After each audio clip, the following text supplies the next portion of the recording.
for reverb intros or something like that. It's very simple and very easy when you can record the tail of something. dj-mathon is in the house.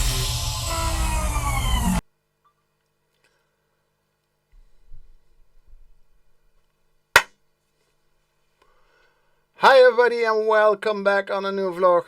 Today a quick tip for you. It's very simple. I have my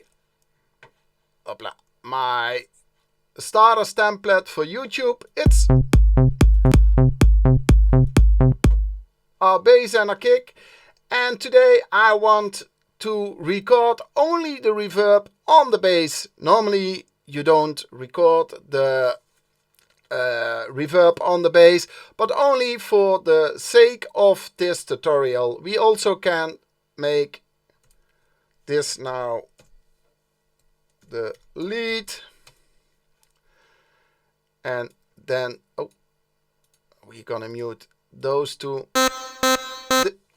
We want to record the reverb on the lead. What we're gonna do is we're gonna do our reverb bus. There is not my reverb, no worry. I'm gonna put in my favorite reverb, and I'm gonna take the high school gym reverb, and it sounds without the reverb like this,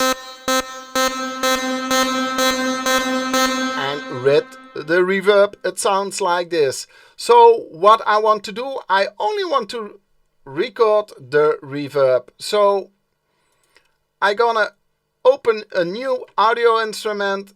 It's down here, an audio track. And now the trick comes. I have to lead the reverb. I have to lead the lead sound straight in the bus from the reverb.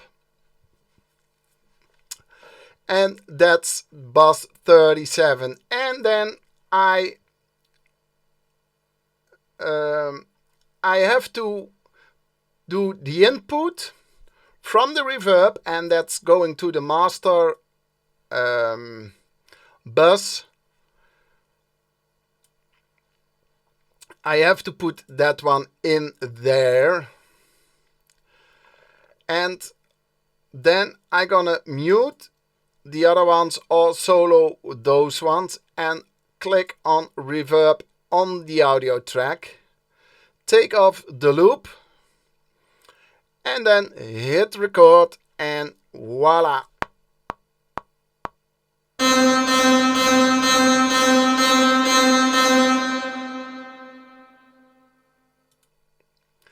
It even recorded also the tail from the reverb.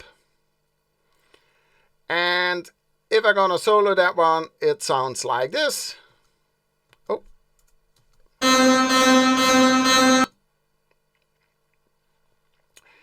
You recorded the reverb.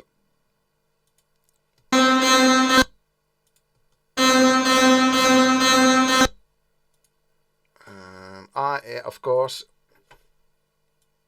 we have to put that one normal again.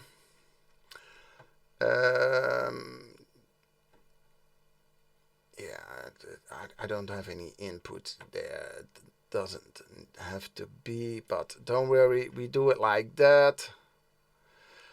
And then it sounds, of course, like this.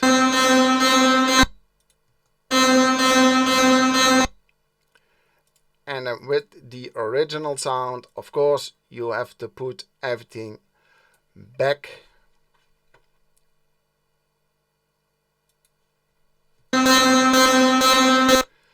And then you're gonna lower the volume of this one.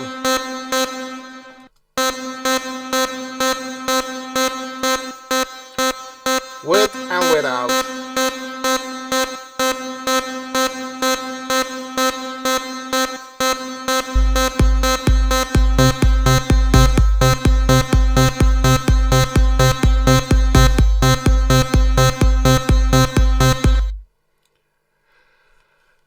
And that's a quick and easy way how you can record the effects separately from the track where they are on. Some people love to have the reverbs and the delays on a separate track so they have more control over them. For me, normally it doesn't matter. I put everything in there and I turn a little bit on the knobs, and for me it's okay. But sometimes if you want to use it for special effects or for reverb intros or something like that, it's very simple and very easy when you can record the tail of something. And for example, I recorded the tail here, and then you can of course reverse it.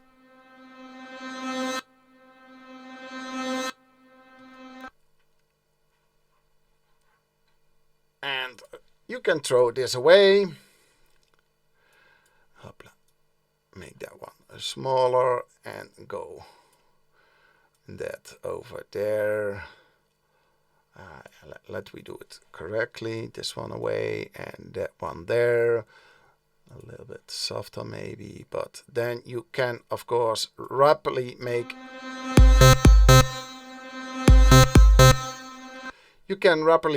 your intro like that, and you have extra FX for in your track.